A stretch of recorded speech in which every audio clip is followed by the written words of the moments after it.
नमस्कार, बहुत स्वागत है आपका। मैं हूं दिनेश गौतम और आप देख रहे हैं देश का मूड मीटर। नीट परीक्षा में धांधली को लेकर इस वक्त देश का सियासी पारा हाई है। नीट और यूजीसी नेट का पेपर लीक होने के बाद पूरे देश में बवाल सा है। छात्र से लेकर सियासी पार्टियां तक इसके खिलाफ सड़क पर हैं। कांग्रेस ने आज देश भर में प्रदर्शन किया। दिल्ली से लेकर पटना तक सड़क पर संग्राम होता रहा, लेकिन सबकी निगाहें इस पर हैं कि क्या नीट की परीक्षा रद्द होगी, आरोपियों पर क्या एक्शन होगा, इसमें अभी कितने खुलासे होने बाकी। ये भी लोग सोच रहे हैं कि जो अभी तक दिखाई दिया वो असल में पूरे खुलासे हो गए या ये तो टिप ऑफ द आइसबर्ग है। 24 लाख छात्रों के भविष्य का क्या होगा, ये बहुत बड़ा सवाल है। और इस सब के बीच पेपर लीक पर यूपी के मुख्यमंत्री योगी आदित्यनाथ ने एक ऐसा प्लान रेडी किया है जो नकल माफियाओं को सीधे ठिकाने लगाएगा। योगी सरकार पेपर लीक रोकने और सॉल्वर गैंग पर लगाम लगाने के लिए नया कानून लाने जा रही है। क्या है योगी की नई एग्जाम नीति, उसे जानेंगे। उससे पहले वो सवाल जिनका जवाब आपको क्यूआर कोड स्कैन करके हम तक जल्द से जल्द पहुंचाना है, ताकि उन सवालों पर देश का मूड क्या कहता है।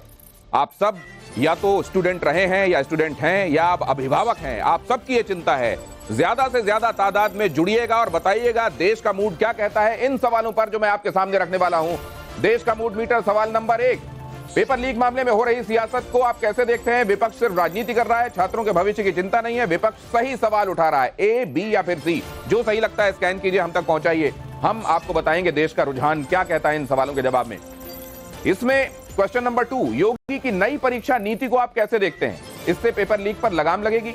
नीति ठीक है, लेकिन बुलडोजर भी चलना चाहिए इसमें, या फिर ज्यादा फर्क नहीं पड़ेगा। ए, बी या फिर सी, आप क्या समझते हैं, हम तक पहुंचाइए। स्कैन कीजिए क्यूआर कोड और बहुत जल्दी से हम तक अपने जवाब पहुंचाइए। आप में से कुछ आज सवाल के जवाब भेजने वाले लोगों को सेलेक्ट किया जाएगा और वो होंगे हमारे आज के लकी विजेता। उनके नाम इस शो के आखिर में हम अनाउंस करेंगे।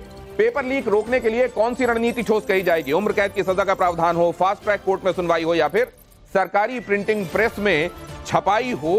यही एक तरीका हो सकता है कि इन लूप होल्स को प्लग किया जा सके। ए, बी या फिर सी, जो सही लगता है हम तक पहुंचाइएगा। लेकिन उससे पहले कुछ एक बातें मैं आपसे जल्दी जल्दी कर लूं, फिर मेहमानों के पास चलते हैं, इस पर बातचीत करेंगे। तब तक आपके रुझान आ जाएंगे, मैं दिखाऊंगा। और फिर लकी विजेता आज के योगी आदित्यनाथ कानून व्यवस्था को लेकर बेहद सख्त रवैया अपनाते हैं और ऐसे में माना जा रहा है कि पेपर लीक के खिलाफ कानून भी सख्त होगा।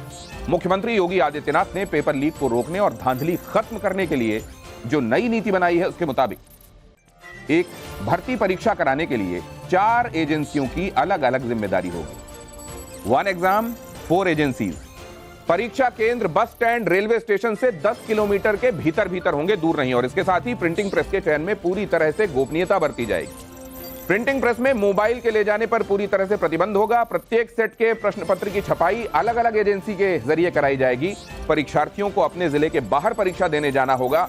एग्जाम सेंटर बनाने के लिए भी 2 कैटेगरीज बनाई गई हैं। 4 लाख से ज्यादा परीक्षार्थी होने पर 2 चरणों में परीक्षा कराई जाएगी। क्वेश्चन पेपर में सीक्रेट कोड होंगे, unique bar code, QR code, unique serial number से इसकी कोडिंग की जाएगी। और 5 घंटे पहले यह तय होगा कि किस सेट का पेपर कहां पर परीक्षा में इस्तेमाल होना है। साफ सुथरे ट्रैक रिकॉर्ड वाले शैक्षणिक संस्थान ही सेंटर्स बनाए जाएंगे। जिनको ब्लैक लिस्ट किया गया है उनको कभी भी सेंटर नहीं बनाया जाएगा। सेंटर वही होंगे जहां सीसीटीवी की व्यवस्था हो। वित्त विहीन, मतलब जहां ये रिसोर्सेस नहीं है, उन स्कूल और कॉलेजेस में एग्जाम सेंटर नहीं बनाए जाएंगे। परीक्षा के दौरान कंट्रोल रूम से कड़ी निगरानी की जाएगी। परीक्षा केंद्र पर 50% स्टाफ बाहर का होगा। यूपी में पेपर लीक करने वालों की अब खैर नहीं, क्योंकि पेपर लीक कानून में दोषी को उम्र कैद तक की सजा का प्रावधान हो सकता है। दोषी पर 10 करोड़ रुपए के जुर्माने का भी प्रावधान हो सकता है। दोषी पर एनएसए या गैंगस्टर एक्ट भी लगाया जा सकता है। आरोपी की प्रॉपर्टी पर भी बुलडोजर चलाया जा सकता है और पेपर लीक से हुए आर्थिक नुकसान की भरपाई दोषी से ही कराई जाएगी। यानी अगर ऐसा कानून बन जाता है तो यूपी में पेपर लीक कराने वालों की हालत खराब हो जाएगी। कड़ी सजा और भारी भरकम जुर्माने के डर से पेपर लीक माफिया की कमर टूट जाएगी। योगी सरकार पेपर लीक पर फुल स्टॉप लगाने के लिए कोई कसर नहीं छोड़ना चाहती, लेकिन जो सवाल विपक्ष उठा रहा है, सरकार उसका जवाब कैसे देगी। यूपी सिपाही भर्ती परीक्षा कराने वाली कंपनी को लेकर अखिलेश यादव ने योगी सरकार पर वार करते हुए लिखा है कि आरोप बेहद गंभीर हैं। पुलिस भर्ती परीक्षा का पेपर आयोजित करवाने वाली गुजरात की कंपनी का ही पेपर लीक करवाने में हाथ है। और उसका मालिक जब विदेश भाग गया, उसके बाद ही उत्तर प्रदेश सरकार ने उसके बारे में जनता को बताया और जनता के गुस्से से बचने के लिए सिर्फ दिखावा करते हुए उस कंपनी को ब्लैकलिस्ट कर दिया। उत्तर प्रदेश सरकार उस कंपनी और उसके मालिक के खिलाफ एफआईआर की कॉपी सार्वजनिक करे, गुजरात भेजकर उसकी संपत्ति से खमियाजा वसूलने की हिम्मत दिखाए। ऐसे आपराधिक लोग उत्तर प्रदेश के 60 लाख युवाओं के भविष्य को बर्बाद करने के दोषी। उत्तर प्रदेश की भाजपा सरकार साबित करे कि इन अपराधियों के साथ है या फिर वो प्रदेश की जनता के साथ खड़ी हुई। तो खैर, ये उन्होंने ट्वीट किया है। एक तरफ तो अखिलेश यादव और इंडिया अलायंस के नेता हैं, नीट परीक्षा घोटाला के बहाने सरकार को घेरने में लगातार जुटे हुए हैं, और वहीं दूसरी तरफ तेजस्वी यादव के पीएस का इस केस में कनेक्शन जुड़ने के बाद एक चुप्पी भी है। आज तेजस्वी यादव से जब इस बारे में मीडिया ने सवाल किए तो उन्होंने कहा कि जांच करा ली जाए, कोई फायदा होने वाला नहीं। अरे चाहे पीए हो, पीएस हो, कोई हो, बुला करके पूछताछ कर ले, कोई अगर बात है तो। लेकिन जो उप मुख्यमंत्री लोग जो सवाल उठा रहे हैं, ईओयू तो आज तक कहा नहीं है इस बात को लेकर के, इनको तो रिपोर्ट करता है नहीं, ये तो बिना ज्ञान है, इन लोगों को ज्ञान नहीं है। जब मई में जब अरेस्टिंग हुआ था तब से हम लोग आवाज़ उठा रहे हैं भाई कि कार्रवाई करनी चाहिए। जिस इंजीनियर की बात कर रहे हैं 21 में, यही लोग अर्बन डेवलपमेंट में लाए थे जल संसाधन से। थोड़ा ज्ञान प्राप्त कर लेना चाहिए इन लोगों को। ये लोग जो किंगपिंग जो है पेपर लीक के, उन लोगों से इशू को डाइवर्ट करना चाहते हैं। जो अमित आनंद है, जो आपका नीतीश कुमार है, ये कौन लोग हैं? इनको क्यों बचाना चाहते हैं ये लोग? और तेजस्वी ने इसके संदर्भ में ट्वीट भी किया कि भारतीय जनता पार्टी के नेताओं के साथ पहले के जो ट्वीट थे उसमें फोटोग्राफ्स थे, लेकिन अब वो ट्वीट हटा लिए गए हैं। फिक्र की बात नहीं, हमारे पास वो ट्वीट सुरक्षित है, हम आगे आने वाले दिनों में दिखाएंगे। सुना आपने कि तेजस्वी ने प्रीतम से पूछताछ करने की बात कही, कहा कि पूछताछ कर ली जाए, लेकिन तेजस्वी के पीएस प्रीतम कुमार का नाम इस केस से जुड़ा कैसे और किस तरह आरोपियों के साथ प्रीतम सिंह का कनेक्शन एस्टेब्लिश हो रहा है, वो जानना जरूरी है। केस में कौन कौन से बड़े नाम अब तक आए हैं और असल में इस केस में जब आप देखते हैं तो कौन कहां पर दिखाई देता है। केस में सबसे पहला नाम है रवि अत्री। क्या इसको वॉल पर दिखा सकते हैं प्लीज? रवि अत्री इस केस से जुड़ा हुआ सबसे बड़ा नाम, और सिर्फ इस केस से जुड़ा हुआ नहीं, नीट मामले से जुड़ा हुआ नहीं, मेरठ की जेल में है और सिपाही भर्ती मामले में भी पेपर लीक कराने के मामले में इसका नाम किंग पिन के तौर पर सामने आ रहा है। इससे जुड़े हुए लोग कौन कौन है? रवि का गुर्गा नंबर 1 अतुल वत्स जहानाबाद का रहने वाला है और इसका रोल भी इसमें बड़ा अहम माना जा रहा है। रवि अत्री के संदर्भ में आपको यह बता दूं कि 2007 में यह तैयारी करने के लिए कोटा गया था, लेकिन वहां सॉल्वर गैंग से इसका परिचय हो गया। वो लोग जो किसी दूसरे की जगह इंपर्सनेट करके वहां पहुंचकर और पेपर दे देते हैं और कोई और पास हो जाता है, मुन्ना भाई स्टाइल में। और यहां पर जब वो एमबीबीएस में दाखिल हो गया, उसके बाद ड्रॉप आउट हो गया क्योंकि तब तक मामला भेद इसका खुल चुका था, और फिर ये इसी काम में मुलव्विस हो गया। फिर ये फुल टाइम बस पेपर लीक कराना इसने शुरू कर दिया। तो अतुल वत्स इसका एक गुर्गा है और दूसरा गुर्गा है संजीव मुखिया, जो कि नालंदा का रहने वाला है। और संजीव मुखिया के बारे में यह कहा जाता है कि नालंदा बॉर्डर से ही असल में यह पेपर लीक हुआ और ऐसे में संजीव मुखिया की भूमिका बड़ी अहम रही। इसके बाद आ जाइए रवि का गुर्गा नंबर 3 अमित आनंद और गुर्गा नंबर 4 नीतीश कुमार, जिसके बारे में अभी तेजस्वी को आपने इस बाइट में कहा कि नीतीश कुमार और अमित आनंद के साथ ही कुछ फोटोग्राफ्स की बात भी तेजस्वी यादव कर रहे हैं, भारतीय जनता पार्टी के नेताओं के फोटोग्राफ्स की। बहरहाल अमित आनंद और नीतीश कुमार, यहां तक आप रवि अत्री का पूरा गैंग देख रहे हैं। अब आगे इसमें क्या होता है? इसमें एंट्री होती है सिकंदर यादवेंदु की। पटना में पेपर लीक का ये आरोपी है। इसी ने आप जानते हैं कि वहां पर गेस्ट हाउस में कमरा बुक कराकर अभ्यर्थियों को बुलाया और अभ्यर्थियों को बुलाने के बाद इसमें अनुराग यादव, आयुष राज, अभिषेक कुमार, शिवनंदन, ये अभ्यर्थी गए और अभ्यर्थियों को वहां से ले जाया गया एक सेफ हाउस में और वहां जाकर उनको रट्टा लगवाया गया कि किस सवाल के जवाब में आपको ओएमआर में कौन से गोले पर ताला करना है अपनी पेंसिल से, ये सब उनको बताया गया। तो कुल मिलाकर ये पूरा का पूरा इनका गैंग है जो इस काम को अंजाम देता है। और यह भी एस्टेब्लिश होता है इससे कि सिर्फ नीट के मामले में रवि अत्री का नाम नहीं है। रवि अत्री का नाम अगर आप देख रहे हैं कि इसके साथ साथ आ रहा है सामने सिपाही भर्ती मामले में भी, तो ये असल में पेपर लीक स्पेशलिस्ट हैं जिन्होंने अब इसको अपना पेशा बना लिया है और इसको बड़े स्तर पर कर रहे हैं। सिस्टम के किन लूप होल्स को ये एक्सप्लॉइट कर रहे हैं, ये जानना समझना बहुत आवश्यक है। 40-40 लाख रुपए में प्रश्न पत्र इस तरीके से बेचे जा रहे हैं और आप देख रहे हैं कि कितना बड़ा खिलवाड़ छात्रों के भविष्य के साथ हो रहा है। अब सवाल यह भी है कि इनको अगर पूरा का पूरा वही पेपर मिल गया था और एज इट इज पेपर को अगले दिन रटवा कर इनको भेजा गया था, तो इनमें से कोई भी पास क्यों नहीं हुआ, उतने मार्क्स क्यों नहीं ले पाया जो असल में रिस्पेक्टेबल कहे जा सके। यह भी एक बड़ा सवाल है, लेकिन यह दूसरा पहलू है। कांग्रेस हो, आरजेडी हो या फिर समाजवादी पार्टी, सभी पार्टियों ने सरकार को नीट धांधली के मामले में पूरी तरह से घेरा है। सरकार के सामने छात्रों के भी कई ऐसे सवाल हैं जिनका जवाब अब तक वो नहीं दे पाई है। नीट परीक्षा में पेपर लीक और गड़बड़ियों को लेकर लगातार खुलासे हो रहे हैं और ऐसे में हर छात्र की नजर है केंद्रीय शिक्षा मंत्री धर्मेंद्र प्रधान पर। शिक्षा मंत्री धर्मेंद्र प्रधान ने स्पष्ट कर दिया है कि नीट का पेपर रद्द नहीं होगा। टाइम्स नाउ नवभारत से बातचीत में धर्मेंद्र प्रधान ने क्या कहा, नीट के हर छात्र को यह सुनना चाहिए। यूजीसी एनईटी के मामले में एक्शन लिया गया है, जहां पर आपने एग्जाम कैंसिल कर दिया और विद इन 24 आवर्स, लेकिन नीट में इस तरह का एक्शन क्यों नहीं लिया गया, यह सवाल मैं आपसे दोबारा पूछूंगी। नेट की चरित्र और उसकी चुनौती अलग थी, उसकी तथ्य अलग थे। नीट में जो तथ्य है, पहले तो ग्रेस मार्क की इशू था, उसको कोर्ट के माध्यम से समाधान की रास्ता दे दिया गया।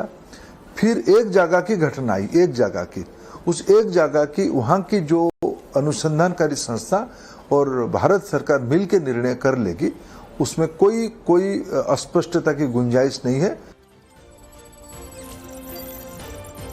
हमारे साथ जुड़ने वाले खास मेहमान और उनका नजरिया इस मामले को और स्पष्ट कर देगा। राधिका खेड़ा हमारे साथ, प्रवक्ता भारतीय जनता पार्टी की जुड़ रही हैं। अखिलेश कटियार हमारे साथ जुड़ रहे हैं, इस मामले में प्रवक्ता हैं समाजवादी पार्टी के। सुबोध मेहता मेरे साथ मौजूद हैं, प्रवक्ता हैं आरजेडी के। जगदीश शर्मा हमारे साथ जुड़ रहे हैं, कांग्रेस के नेता हैं, वो भी अपना विचार रखेंगे। लेकिन पहले मैं आपसे शुरू करना चाहता हूं राधिका खेड़ा कि अब और किस बात का इंतजार है? ये सब कुछ सामने आ चुका है। आपको मेरी आवाज मिल रही है? बिल्कुल स्पष्ट जी। देखिए, इंतजार किसी चीज का नहीं है। एक बहुत ही महत्वपूर्ण, बहुत ही जिम्मेदार तरीके से हम लोग इसकी तहकीकात करें। इन्वेस्टिगेशन चल रही है, सारी चीजें तथ्यों के साथ मिलके, क्योंकि मामला सिर्फ छोटी सी इन्वेस्टिगेशन करके रफा दफा करने का नहीं है। इसको एग्जैक्टली कहाँ से शुरुआत है, कितने समय से इसके तार ऐसे चल रहे हैं और किस तरीके से हर चीज कोई भी बख्शा ना जाए, ताकि इसीलिए इस थरो इन्वेस्टिगेशन की जरूरत है। और थरो इन्वेस्टिगेशन होने के बाद, जैसा कि लगातार धर्मेंद्र प्रधान जी भी कह रहे हैं और हमारी सरकारें प्रतिबद्ध हैं कि जिन्होंने भी ऐसी घटना को अंजाम दिया है, पेपर लीक की घटना को अंजाम दिया है, उन्हें सख्त से सख्त सजा दी जाएगी और बख्शा नहीं जाएगा। उत्तर प्रदेश के मुख्यमंत्री ये जो व्यवस्था लेकर आ रहे हैं, क्या आपको लगता है कि ये असल में माइलस्टोन साबित होगी? इसके बाद पेपर लीक्स होने बंद हो जाएंगे और इसको देश भर में तमाम बड़े एग्जाम्स के संदर्भ में रेप्लिकेट किया जा सकेगा? देखिए, उत्तर प्रदेश के मुख्यमंत्री जो लेकर आए हैं तरीका, वो उत्तर प्रदेश में उसे लागू करेंगे। फिर देखा जाएगा कि किस तरीके से अलग अलग तरीके लेकर आएंगे ताकि ये पेपर लीक की समस्या सॉल्व हो। पर मैं आपको एक बात बहुत जिम्मेदारी से कह रही हूं कि इस बार जो ये पेपर लीक की घटनाएं सामने आई हैं, जो ये दोषी पकड़े जाएंगे जब इन्वेस्टिगेशन से, सारे दोषी, छोटे से छोटा दोषी, बड़े से बड़ा दोषी, चाहे वो कोई भी हो, चाहे वो किसी भी राजनीतिक दल से जुड़ा हो, उसे बख्शा नहीं जाएगा और ऐसी सजा दी जाएगी कि अगली बार ऐसी घटना को और ऐसे पेपर लीक को अंजाम देने से पहले दोषी के। ठीक है राधिका, जो आप कह रही हैं, आप ये कह रही हैं कि ये जो व्यवस्था लाई गई है ये कितनी कारगर होगी, उत्तर प्रदेश में लागू होगी और इसको देखा जाएगा। साथ में आप ये कह रही हैं कि जरूरी ये है कि नियत में सुधार हो, और वो नियत में सुधार तब होगा जो इबरतनाक सजा उन लोगों को मिलेगी। लेकिन जब आप ये कह रही थी तो मेरे बगल में सुबोध मेहता खड़े हुए हैं, प्रवक्ता हैं आरजेडी के, और तंज की मुस्कुराहट की आवाज उनकी तरफ से आई। ऐसा क्यों है? उनको क्यों इसमें ये सटायर वाली हंसी हंसनी पड़ी? सुबोध मेहता। दिनेश जी, देखिए, ये लोग बहुत बड़ी बड़ी बातें करते हैं और पिछले 10 सालों से ये बड़ी बातें कर रहे हैं।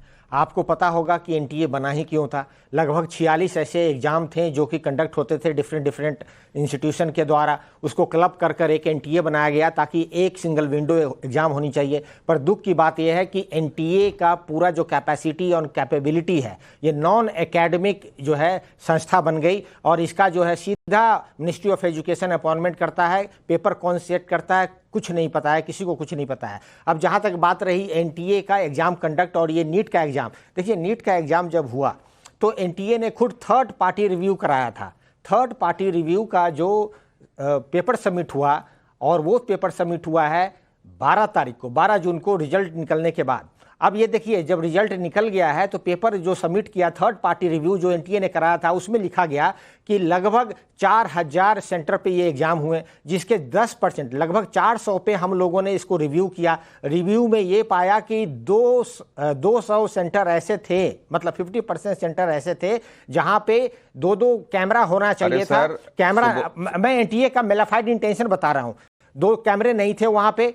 उसके साथ साथ जो गार्ड रूम, स्ट्रांग रूम होता था, स्ट्रांग रूम में नहीं था। अगर तेजस्वी यादव के पीएस रेकमेंड कर देंगे कि भैया ये गेस्ट हाउस दो किसी को जहां पर पेपर लीक होता है, और उस बारे में जब पूछा जाएगा तो कहेंगे जांच करा लीजिए। दिनेश जी, मैं उस पर भी आता हूं, लेकिन मैं अभी एनटीए की बात आपसे तो लोग असल में उसका जवाब जानना चाहते हैं। मैं उस पर भी आता हूं, लेकिन एनटीए का जो मेलाफाइड इंटेंशन ये है कि जब फॉर्म निकला 3 बार अप्रैल के महीने में लास्ट डेट का एक्सटेंशन क्यों हुआ?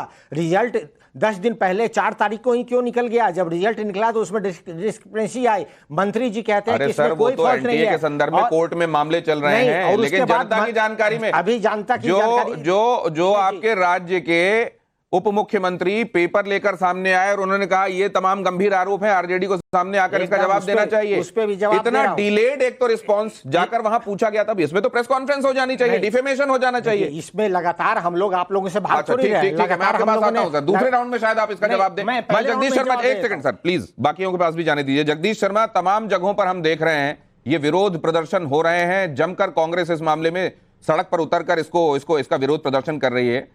छात्रों के हित में यह किया जाना बिल्कुल ठीक लगता है, लेकिन जब हम देखते हैं कि कांग्रेस शासित राजस्थान में क्या हुआ था अभी, जब इसके पहले वहां कांग्रेस की सरकार थी, तो यह लगता है कि यह विरोध प्रदर्शन करते हुए यह भी देखा जाता है कि हमने कैसी व्यवस्था कायम की वहां जहां हमारी सरकार रही।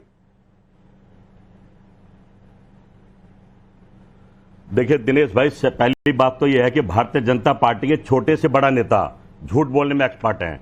प्रधानमंत्री मौन चुप हैं, ध्यान ही नहीं दे रहे, जैसे कोई मुद्दा ही नहीं है। योग करा रहे हैं, योग सिखा रहे हैं, साल में एक बार करते हैं और पूरे देश को लगा देते हैं।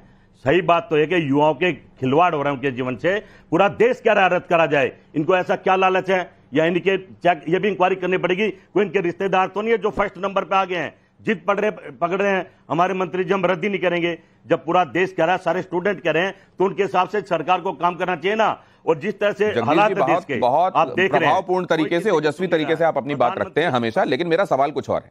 मेरा सवाल यह है कि क्या कांग्रेस ने ऐसी इबरत कायम की है कि कहे कि देखो हमारे राज्य जहां पर थे वो याद करो, कोई लीक नहीं होता था, याद करो राजस्थान में क्या होता था, क्या ये कह सकती है वो? देखिए कांग्रेस के टाइम पिछले 10 साल में तो धड़ाधड़ लीक हो रहे हैं, और कांग्रेस के टाइम में कभी लीक हुए तो हमने एक्शन लिया, सजा दिया है और बंद करा है। ये लीक का सिलसिला तो उनके टाइम में शुरू हो गया, लगातार चल रहे हैं, कोई ध्यान ही नहीं दे रहा। ये किसी को भी आइए सब अच्छा, एक दूसरी बात मैं आपसे पूछ लेता हूं सर, ठीक है, आप ये नहीं बता रहे हैं कि आपने मिसाल कायम की कि नहीं, लेकिन अब ये योगी जो मिसाल कायम करना चाहते हैं, आपको ये फुल प्रूफ लग रहा है प्लान? देखिए योगी जी तो जो बात करते हैं ना, उसको राय का पहाड़ बनाते हैं। हमारे देश में संविधान और कानून है, कानून मजबूत करो, एक्शन लो। प्रधानमंत्री अभी बोल दे कि तुरंत एक्शन लो, ये तो इंतजार कर रहे हैं कि विपक्ष के नेता कौन किस को कैसे कैसे फंसा जाए। मैं तो सीबीआई ईडी से तो जांच ही नहीं होनी चाहिए, राय बराबर काम किया जाता है, बनाया जाता है। ये राधिका, ये बात सच है कि कांग्रेस भी कटघरे में आती है, लेकिन सवाल तो उससे पूछे जाएंगे जिसके हाथ में अभी बागडोर है। भारतीय जनता पार्टी की बड़ी रिस्पॉन्सिबिलिटी है। तेजस्वी यादव ये भी कह रहे हैं कि ऐसा क्यों होता है, ये किस तरीके का संयोग है कि हरियाणा में ये होता हुआ दिखाई देता है, गुजरात में होता हुआ दिखाई देता है, और ये होता हुआ दिखाई देता है डबल इंजन की सरकार वाले बिहार में। देखिए, ये तो तेजस्वी यादव जी को पहले बताना चाहिए किस तरीके का प्रयोग है कि पहले प्रियंका गांधी जी, इनकी जो अलायंस पार्टनर है, वो एक वीडियो ट्वीट करती है, सामने बाद में पता चलता है वो लड़की के फर्जी डॉक्यूमेंट्स जारी किए गए थे, और वो लड़की ने किस तरीके से फर्जी कोरोना वैक्सीन इन्वेंट करने का भी पूरा ड्रामा किया था, ये पूरा देश ऑलरेडी पहले देख चुका था। बिना जांच पड़ताल के राजनीतिक मकसद पूरे करने के लिए पहले प्रियंका गांधी ये ट्वीट करती है। फिर वो क्या प्रयोग था कि जब ये बात सामने आती है कि तेजस्वी यादव के ही पीए इसमें इन्वॉल्व है, कमरा बुक होता है, और उनको तो पता ही था क्या हो रहा है क्योंकि तेजस्वी यादव साहब की निगरानी में हो रहा था। तो ये क्या प्रयोग था कि राहुल गांधी जी आते हैं और एक प्रेस वार्ता करते हैं, उस प्रेस वार्ता में ना माफी मांगते हैं प्रियंका गांधी के वो गलत वीडियो ट्वीट करने की, ना तेजस्वी यादव पे चर्चा करते हैं, तेजस्वी यादव और राहुल गांधी जी को आपस में मछली के ऊपर चर्चा करने का समय है कि आज कतली फ्राई खाया जाए कि रोहू फ्राई खाया जाए, ट्वीट खेला का समय है। लेकिन इतनी बड़ी घटना घट रही है, उस पर चर्चा करने का समय नहीं है। और यहाँ लगातार बात हो रही है। देखिए, पेपर लीक की एक समस्या बड़े कई सालों से चलती आ रही है। 54 इयर्स कांग्रेस की सरकारें रही है, सीबीएसई के पेपर, स्कूल के पेपर लीक हुए, और हाल ही में एक सेकंड दीजिएगा, आप ठीक कह रही हैं, वो ट्वीट हटाया जाना चाहिए था, वो ठीक है, उस पे हाई कोर्ट के बारे में हमने कल जानकारी भी दी है कि क्या कहा है हाई कोर्ट ने। लेकिन मैम, ट्वीट रहे या ना रहे, उससे छात्रों के भविष्य पर कोई फर्क नहीं पड़ता। लेकिन अगर इस तरीके के लीकेजेस होते हैं मैम, बच्चों की दिन रात की मेहनत, उनके पेरेंट्स, उनको ये लगता है कि न जाने हमारा बच्चा अब इससे डिसअपॉइंट होकर न जाने कब सुसाइडल कदम तक उठा ले, और हमने देखा है कि ये होता आया है। मैम, समस्या बहुत ज्यादा गंभीर है और मुझको लगता है उस तरीके से इसको करने दीजिए। बिल्कुल, आपकी जो बात है वो बिल्कुल गंभीर है, और जो बच्चे जिस बात से गुजर रहे हैं, आ रहा हूं सर, आ रहा हूं, उसके बाद आप ही के पास आ रहा हूं।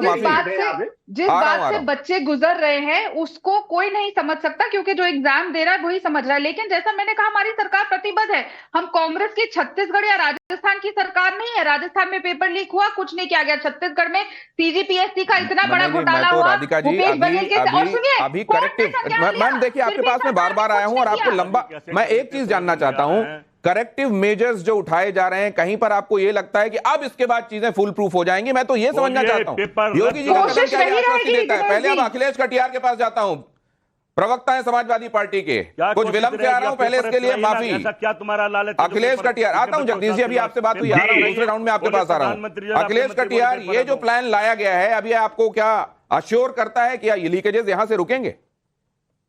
दिनेश जी, आज हम चर्चा कर रहे हैं पेपर लीक जो हुआ है, जो लाखों बच्चों का भविष्य है।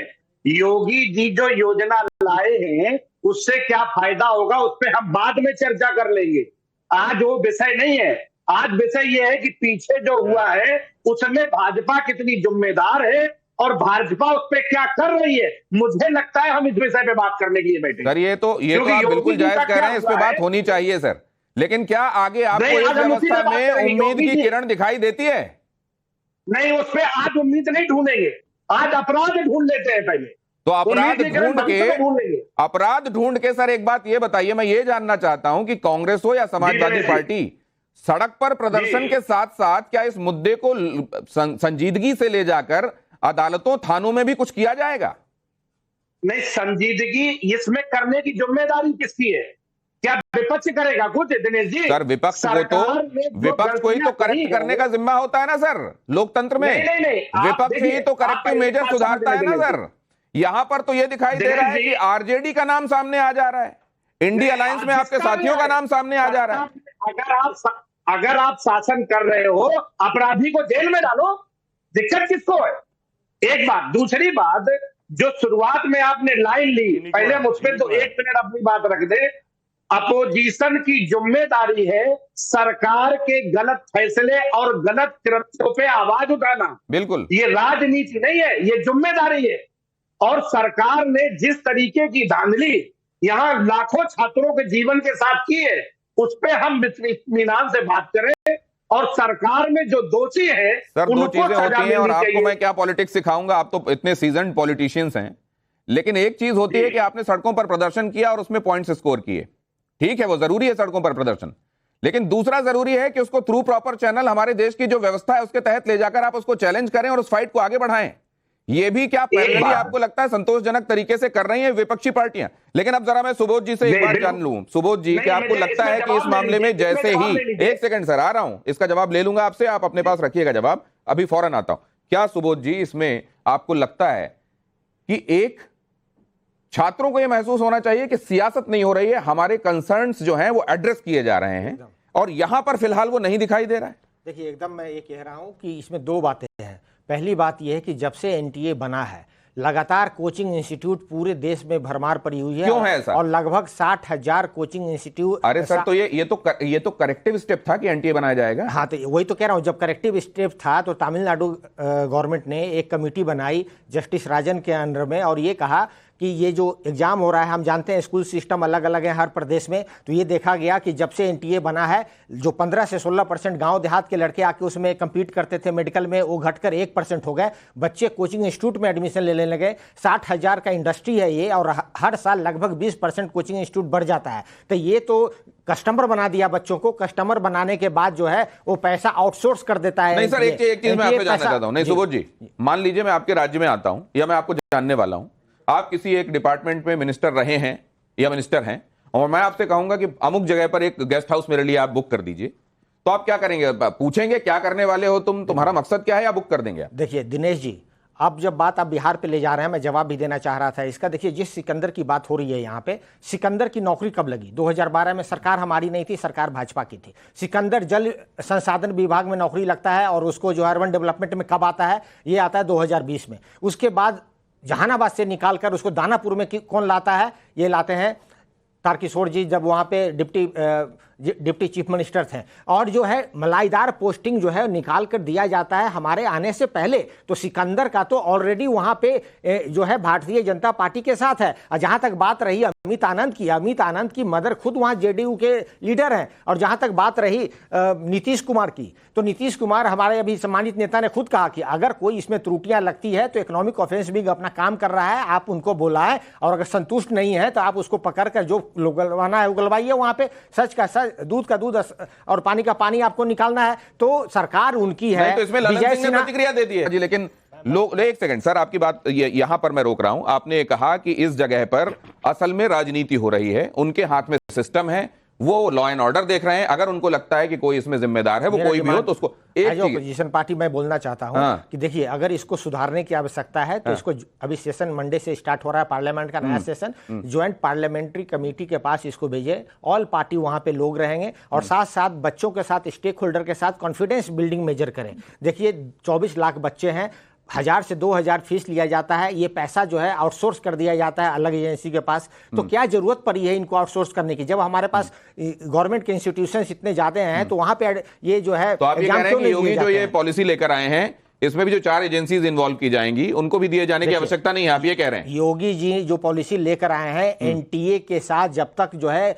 एकेडमिक इंस्टीट्यूशन नहीं बनाएंगे, वहां पे एनटीए नॉन एकेडमिक इंस्टीट्यूशन है। यहाँ पे आईएएस ऑफिसर ब्यूरोक्रेसी अपॉइंट हो जाते हैं केंद्रीय मंत्री के द्वारा, और वहां पर जो है पैनल इनवाइट करते हैं कि किसको सेंटर लेना है, और अपने ढंग से पैनल करते हैं। हजार रुपये वहां पे देना पड़ता है। तो बच्चों का तो एक्सटॉर्शन कंपनी खुल गया है। और इससे हुआ क्या है कि गांव देहात के जो बच्चे, कॉन्फिडेंस, ये एक बड़ा सवाल है। कॉन्फिडेंस बिल्डिंग, खास तौर से पेरेंट्स और जो परीक्षार्थी हैं, उनमें कॉन्फिडेंस रीस्टोर हो सके। राधिका खेड़ा जी, किन चीजों से आपको ये होता हुआ दिखाई दे रहा है? सॉरी, आपकी आवाज ब्रेक हो गई थी।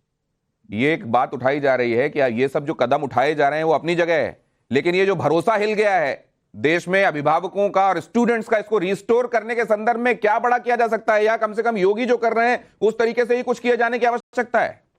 देखिए, मेरा ये मानना है कि सबसे पहले तो जब ये लोग पकड़े जाएंगे और सख्त कदम और सख्त सजा दी जाएगी, उससे एक ट्रस्ट बिल्डिंग का शुरुआत होगी। और आगे जाके जैसे जैसे एग्जाम्स होंगे, जब वो एग्जाम्स होंगे और कोई पेपर लीकेज नहीं होंगी, ट्रस्ट तो तभी पैदा होगा। और ये हम इंश्योर करेंगे कि अभी सख्त सजा दी जाए। और यहाँ पे आरजेडी के प्रवक्ता जो बात कह रहे थे कि पार्लियामेंट में ये चर्चा होनी चाहिए, बिल्कुल चर्चा होनी चाहिए। और हम उम्मीद करते हैं इस बार विपक्ष चर्चा करना चाहेगा, बात करना चाहेगा, और सिर्फ चिल्ला चिल्ला के प्रोटेस्ट नहीं करेगा, और एक जिम्मेदार विपक्ष का काम करेगा। इंतजार करिए, आप माइक नहीं बंद कर पाएंगे, आपके पास आप बाहर नहीं कर पाएंगे। जवाब दिया जाए। बीजेपी की तरफ से कहा जा रहा है कि सिंसियर चर्चा होनी चाहिए, इसमें हंगामा नहीं होना चाहिए तरीके से। अखिलेश कटियार, 3 बातें हैं जो आपने एक बात कही पहले, मुझे 1 मिनट का समय जरूर देना प्लीज। लोहिया जी कहते थे कि अगर सड़क सूनी हो गई तो संसद आवारा हो जाती है। अपोजिशन के पास सरकार के गलत कृत्यों को जनता के बीच में उजागर करने के लिए हमारे पास आंदोलन है, जो हमें एक राजनीतिक कार्यकर्ता के रूप में विरासत में मिला है। इसलिए इसको, ये बिल्कुल शब्द से मेरी आपत्ति है कि इसके साथ राजनीति बिल्कुल किया जाना चाहिए। मैं इसके विरोध में थोड़ी कह रहा था, आपके समझ में शायद कुछ फेर हुआ है। मैं ये कह रहा हूं, लेकिन जब विरोध करने वाले ये दिखाते हैं कि जहां पर उन्होंने कमान संभाली, मसलन मैं बार बार इसलिए राजस्थान पर आता हूं कि राजस्थान में पेपर लीक ये तो एक हर दिन की बात हो गई थी। सचिन पायलट तक को सामने आकर गहलोत का विरोध करना पड़ा था। तो मैं ये कह रहा हूं कि जब ऐसे में विरोध करने वाले वही लोग सामने आते हैं तो लगता है क्या ये आर दे रियली सीरियस? जी सही सवाल है, बहुत सही सवाल है आपका। अब जैसे इसमें 16 मार्च लास्ट डेट थी इस परीक्षा में, लेकिन बाद में 9 और 10 अप्रैल को खोला जाता है पोर्टल और उसमें 24,000 लोगों को आप अप्लाई आवेदन करवा देते हो। ये क्या है भाई? अगर 16 मार्च लास्ट डेट है तो अगर डेट बढ़ी है तो 16, 17, 18, 19 बढ़नी चाहिए। आप ऐसा नहीं करते हैं, आप 2 दिन के लिए खोलते हैं और 24,000 बच्चों का एनरोलमेंट करा देते हैं। ये क्या है? यहाँ पे कई जो नंबर आए 719, 718, 717, दिनेश जी इसको टेक्निकल बिट में मैं समझाऊं, किसी भी छात्र के नंबर 719, 718 सर, ये हमने इन डिटेल चर्चा की है। टेक्निकली यहां हमने समझाया है कि नेगेटिव मार्किंग से कैसे पॉसिबल है, नहीं है वो सब बताया है सर, लेकिन उस पर जाएंगे तो हमारा आप क्या ये कहना चाह रहे हैं कि इतने बड़े बड़े लूप होल्स के साथ ये ओपन एंड शट केस है और सरकार जबरदस्ती इसमें प्रोसेसेस और तमाम चीजों को करके इसको डिले कर, आप ये कह रहे हैं क्या? बिल्कुल राधिका कहना, इसका जवाब दीजिए प्लीज। ठीक है, जवाब ले लीजिए जगदीश शर्मा, उसके फौरन बाद आपके पास आ रहा हूं। भाई ले लो, मैं भी आ रहा हूं।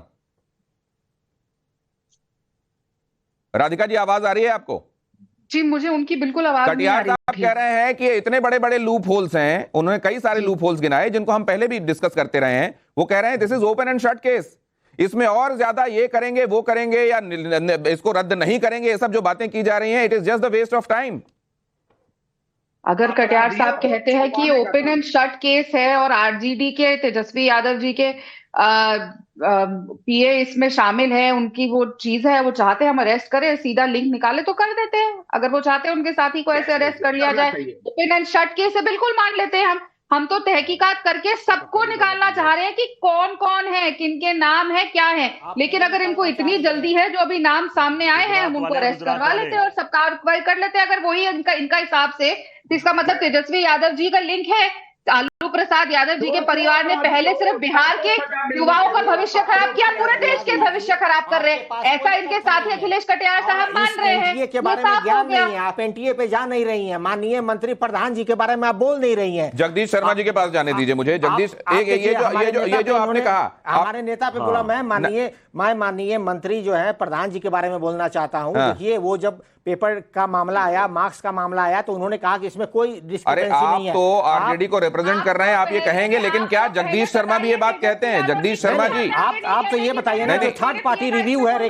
अरे राधिका जी, जो थर्ड पार्टी रिव्यू है एनटीए का, उसका जो पेपर सबमिट किया गया में, वो क्या कह रहा है? जगदीश कह रहा है कि आपके पास गार्ड रूम नहीं थे, आपके पास कैमरे नहीं थे, बायोमेट्रिक्स में जहां एग्जाम हो रहा था वहां गलत आदमी 50% हुआ था। ये मैं नहीं कह रहा हूं, एनटीए के थर्ड पार्टी रिव्यू में आपके पास सबमिट है। और माननीय मंत्री कहते हैं कि इसमें कोई डिस्क्रिपेंसी नहीं है। प्रेस कॉन्फ्रेंस उन्होंने कल किया और कहा कि ये पटना का केस आइसोलेटेड केस है, हरियाणा का केस आइसोलेटेड है, टेलीग्राम में ये क्वेश्चन पेपर आ गया। आजकल के डिजिटल दुनिया में आइसोलेटेड केस होगा, ये ग्लोबल केस बन गया है। माननीय मंत्री जी को रिजाइन करना चाहिए। माननीय मंत्री जी गलत तथ्य को दे रहे हैं। आज आप नॉन स्टॉप बोल रहे हैं, लेकिन कल इतनी विलंब से क्यों आरजेडी की प्रतिक्रिया आई? एक बड़ा सवाल है। जगदीश शर्मा जी के पास जाने दीजिए। आपने बोली सर अपनी बात रखी। जगदीश शर्मा जी, विलंब से आप आ रहा हूं क्योंकि आप देख रहे हैं कोई सुनने के लिए तैयार नहीं है और आप ही के सहयोगी हैं, क्यों सुनने के लिए तैयार नहीं है? आप डिफेंड करेंगे, ज्यादा अच्छा लगेगा। देखिए दिनेश भाई, सबसे पहले तो हाथ जोड़ के आपसे मेरी एक प्रार्थना है। कहिए। मैं हर बार आपके मीटर मूड का विरोध करता हूं। जब से आपका मीटर मूड चला, प्रधानमंत्री को भगवान बना रहे हैं और विपक्ष को जीरो दिखा रहे हैं। आज तो आप अपने दिल पर हाथ रख के देखिए, हम अगर स्टूडेंट की आवाज उठा रहे हैं उस पर भी आप राजनीति बता रहे हैं। ये जो खंभा नोचने वाली बात होती है ना जगदीश जी, हमको मालूम है खंभा नोचने की कवायद कभी भी हो सकती है और इसीलिए पूरा देश कह रहा है कि पेपर रद्द हो, पूरा देश कह रहा है कि प्रधानमंत्री माफी मांगे, पूरा देश कह रहा है कि मंत्री इस्तीफा दे, फिर भी आप उनकी बात को रख रहे हैं, फिर भी आप उनकी बात कर रहे हैं। आप भी आज चाहते होंगे कहना कि पेपर सर दोबारा होना चाहिए। ये असल में कहीं और की बात कहीं और निकालने से कुछ होगा नहीं। आइए, आप एक पराजित कार्यक्रम कर रहे हैं, इसका मैं विरोध करूंगा। लगेगा कि मोदी जी को हीरो बनाया जा रहा है। अरे देश की जनता बार बार चुनकर भेजती है, तो हीरो देश की जनता अगर बना रही है उससे जाकर सवाल पूछिए। पेपर लीक मामले में हो रही सियासत को कैसे देखते हैं? विपक्ष सिर्फ राजनीति कर रहा है, 69.9% लोग ये कह रहे हैं। अब जगदीश जी, आपको ये भी हजम नहीं होगा छात्रों के भविष्य की चिंता नहीं है, 21.6% लोग कह रहे हैं। विपक्ष सही सवाल उठा रहा है, ऐसा कहने वाले लोग कितने हैं? 8.5। अगर आप 69 और साथ में जो लोग कह रहे हैं कि इसमें केवल राजनीति हो रही है, दोनों देख लें तो ये बहुत बड़ा चंक बनता है, साइजेबल चंक। और ये लोग यही कह रहे हैं कि असल में संजीदगी नहीं है। योगी की नई परीक्षा नीति कैसी है, ये सवाल था। इससे पेपर लीक पर लगाम लगेगी, 48% लोग कहते हैं। नीति ठीक है, बुलडोजर भी चलना चाहिए, इबरत मिले, कड़ी सजा मिले, 47.7%। ज्यादा फर्क नहीं पड़ने वाला, 3.8% लोग कह रहे हैं। तीसरा रुझान दिखा दीजिए। तीसरा सवाल था योगी के परीक्षा नीति के बाद हमने तीसरा सवाल रखा था, पेपर लीक रोकने के लिए कौन सी रणनीति ठोस कही जाएगी कि ये है सही। उम्र कैद की सजा का प्रावधान होगा, लोग सुधरेंगे क्या? 62.2% लोग कह रहे हैं हाँ। फास्ट ट्रैक कोर्ट में सुनवाई हो तो चीजें ठीक होंगी क्या? 24.2% लोगों को लगता है कि delay justice delayed is justice denied. सरकारी प्रिंटिंग प्रेस में पेपर छपे तो चीजें ठीक हो जाएंगी क्या? लोग कहते हैं 13.4% कि हाँ, अगर ऐसा होने लगा तो चीजों पर बहुत हद तक लगाम लगेगी। जगदीश जी, फिर आप मूड मीटर पर अपनी भड़ास निकालेंगे? जी नहीं, देखिए मैं कह रहा हूं, ये मूड मीटर के बाद आज तो सभी कह रहे कि पेपर लीक जो हुआ है रद्द होना चाहिए। और दोबारा कह रहे क्यों सरकार डर रही है, क्यों प्रधानमंत्री जी चुप हैं, क्यों मंत्री जी संज्ञान जिद अड़ के बैठे हैं? या तो उनके बच्चे पास हो गए, फर्स्ट आ गए हैं, कोई ना कोई बात तो है। और ये जो जांच की बात करे, कौन सी जांच? कौन भरोसा कर रहा है इनकी जांच पे? इनको तो विपक्ष को लपेट रहा है किसी ना किसी। जब उसने तेजस्वी ने क्या दिया, फांसी चढ़ा दो, मिले तो भी इंतजार कर रहे हैं। अरे भाई आप जांच करो, कराओ, पर पेपर लीक के मामले में पेपर दोबारा होना चाहिए। ये भारतीय स्टूडेंट विद्यार्थियों की सबकी हाय खा जाएगी सरकार को। पेपर सब तो सर आप ही के साथी हैं अखिलेश यादव, वो बच्चे परेशान है, कहते हैं प्रधानमंत्री को वोट दे रहे हैं। मेरी बात तो सुनिए, आप भी अगर नॉन स्टॉप चलेंगे तो कैसे चलेगा? बाकी साथी तो मेरी सुन नहीं रहे हैं, आप सुनिए कम से कम। अखिलेश यादव कह रहे हैं कि दोबारा कराने से क्या हो जाएगा, दोबारा भी तो यही हो सकता है। और सरकार भी मुमकिन है ये सोच रही हो कि लूप होल्स तो पहले सामने आए, कहां पर प्लग किए जाने की जरूरत है वो तो सामने आए, फिर अगर आवश्यकता होगी तो दोबारा कराएंगे। नहीं, वो ठीक कह रहे अखिलेश यादव। अखिलेश यादव ठीक कह रहे, जब गुजरात से पेपर लीक हो रहे तो कुछ भी हो सकता है। गुजराती काबू नहीं आ रहा हमारे, तो गुजराती देश को लूटे जा रहा, कहीं कहीं जा रहा, कहीं कहीं भाग रहा, भगाए जा रहे हैं। आप ठीक कह रहे हैं, अखिलेश यादव उनकी बात से सहमत हूं। कोई ऐसी व्यवस्था लाई जाए, पेपर दोबारा हो और बिल्कुल पारदर्शिता से हो। सर आपको ये ठीक लगता है कि अगर किसी राज्य का कोई आदमी कहीं कोई गलती करे, उसमें पूरे राज्य का नाम ले लिया जाए? गुजरात का, बिहार में कोई अपराध हो तो बिहारी कह के कहा जाए, अरे भाई मध्य प्रदेश का कोई हो तो कह दिया जाए मध्य प्रदेश ही ऐसा कर रहा है। ये आपको ठीक लगता है सर? ये जिम्मेदारी वाला स्टेटमेंट है। वहीं से भाग रहे सारे, दोनों हाथों से देश को वहीं से बेचा जाता है। राधिका खेड़ा कुछ कहना चाह रही हैं आप इस बात पर? देश का सब दिनेश जी, जो कांग्रेस के प्रवक्ता ने कहा और गुजरात को पूरे राज्य के लिए ऐसा कहा, तो इसमें कोई हैरानी की बात नहीं है। ये लोग तो वो लोग हैं जो देश को तोड़ने की बात करते हैं। आपको याद होगा जब भारत जोड़ो यात्रा निकल रही थी, जो असलियत में भारत तोड़ो यात्रा थी, तो डीके शिव कुमार के भाई डीके सुरेश जो मेंबर ऑफ पार्लियामेंट है, वो एक अलग देश की मांग कर रहे थे। राधिका जी, एक बड़ा ऑनेस्ट आपको ऑब्जर्वेशन बताता हूं। कल जब शाम को ये खबर आई कि कोई बहुत बड़ा स्टेप लिए जाने वाला है, धर्मेंद्र प्रधान आपसे कुछ देर बाद प्रेस कॉन्फ्रेंस करेंगे, लोग सोच रहे थे कि कुछ ऐतिहासिक और क्रांतिकारी देखने को मिलेगा, लेकिन लोग बड़े डिसअपॉइंट हुए। ये भी ऑब्जर्वेशन मैं आपको बता दूं।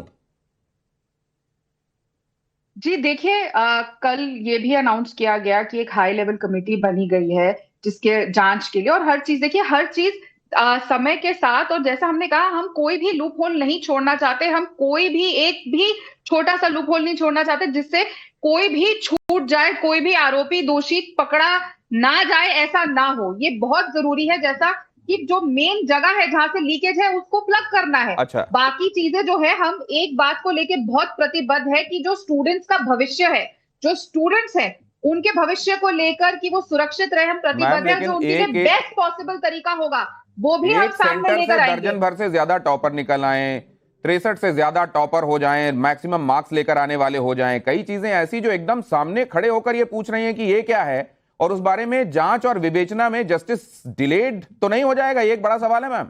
और एक बात मैं आपसे जानना चाहता हूं, एकदम कंक्लूसिव रिमार्क, हाँ या ना, योगी जी की ये नीति फुल प्रूफ रहेगी या नहीं रहेगी? देखिए, संविधान के निर्माताओं ने एजुकेशन को कंक्रीट लिस्ट में दिया था। इन लोगों ने जो है सेंट्रलाइज कर दिया। छोटा जवाब चाहिए था। नहीं रहेगा, कोई नहीं रहेगा, क्योंकि एनटीए भी बना था तो यही दावा कर रहे थे। तो ये इंटेंशन अभी विपक्ष को नहीं लग रहा है कि इस पॉलिसी से कुछ होने वाला है, ये सिर्फ ये आई वॉश है, उनको लग रहा है, लेकिन